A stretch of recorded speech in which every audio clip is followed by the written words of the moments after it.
Bonjour, je suis Didier Giraud, médium. Je pratique la voyance depuis 2006 et je me déplace dans les associations depuis un petit peu plus de 2 ans. Ça a commencé en 2011.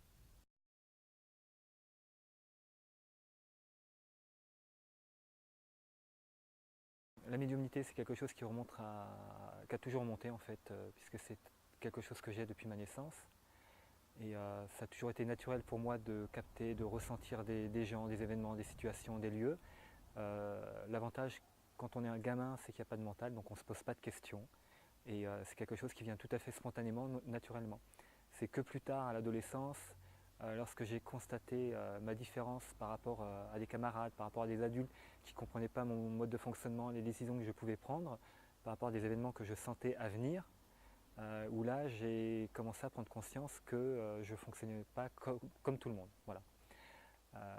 J'ai poursuivi mes études, je dirais comme tout le monde, dans le but d'avoir un métier comme tout le monde, jusqu'au jour où, en 2006, ma vie a basculé, puisque mes guides ont estimé que le moment était venu pour moi de suivre la voie et la mission pour laquelle je m'étais incarné.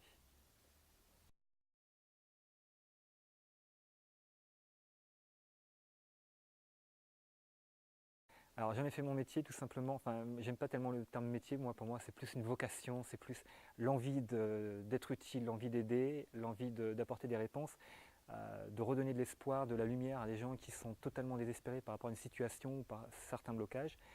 Et quand j'ai pris conscience de la capacité qu'on avait de pouvoir aider justement, parfois avec une solution qui est tellement simple, tellement évidente que on est trop bloqué dans le mental et on ne la voit pas, ou des fois c'est simplement le fait de se dépasser soi-même, dépasser un petit peu l'ego, la fierté et oser admettre quelque chose ou oser faire une demande qui fait que ça peut changer toute une vie. Ben voilà. J'ai pris conscience de tout ce que ça pouvait apporter aux autres et à un moment donné, j'ai compris que j'avais ou le choix entre garder ça pour moi dans ma petite vie personnelle, quotidienne, à faire mes petits choix en fonction de ce que je ressentais, ce que je captais, ou bien de me laisser porter par les messages, les impressions que je pouvais avoir pour les gens qui avaient une réelle demande. Après, je n'ai pas cette faculté qui me permet de capter tout le temps sur tout le monde 24 heures sur 24. C'est dès qu'il y a une demande implicite, dès que je vois que la personne, elle est dans une espèce de demande parce qu'il y a un intérêt véritable pour elle dans son cheminement, et c'est à ce moment-là que ça débloque quelque chose. Et quand j'entends quelqu'un parler ou me poser une question, ou même sans rien dire, hein, parce qu'il y a des fois je capte sans que les personnes fassent la demande, mais il y a un état d'âme. Voilà. Et quand je capte ça, immédiatement j'ai des informations qui arrivent.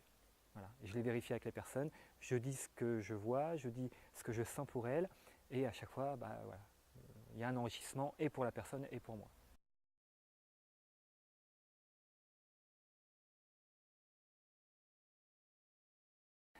Une séance avec moi, il faut surtout rien me dire. Quelqu'un qui vient me voir, je ne veux rien savoir de sa vie parce que je ne veux pas être influencé. Je ne veux pas tomber dans l'interprétation par rapport à ce que me dit la personne. La personne, elle a son vécu, sa vision par rapport à sa vie. Moi, je veux que ça vienne de là-haut. C'est comme si je voyais la scène, mais de beaucoup plus haut, pas à travers le regard de la personne, mais vraiment comme si je regardais la scène du dessus. Et donc, c'est moi qui lui parle de qui elle est, comment elle fonctionne, quel est son passé, ce qu'elle a vécu, les choix qu'elle a pu faire, les événements importants dans sa vie. J'essaie de les dater et je vérifie avec elle si tout ça c'est cohérent. Et si c'est cohérent, à ce moment-là, j'accepte de commencer à m'entrouvrir à son avenir et à lui dire tout ce que je perçois, parce que mon but c'est vraiment d'aider la personne, c'est pas de lui raconter n'importe quoi. Si j'ai pas la certitude que je la capte pas correctement, je veux pas continuer. Voilà.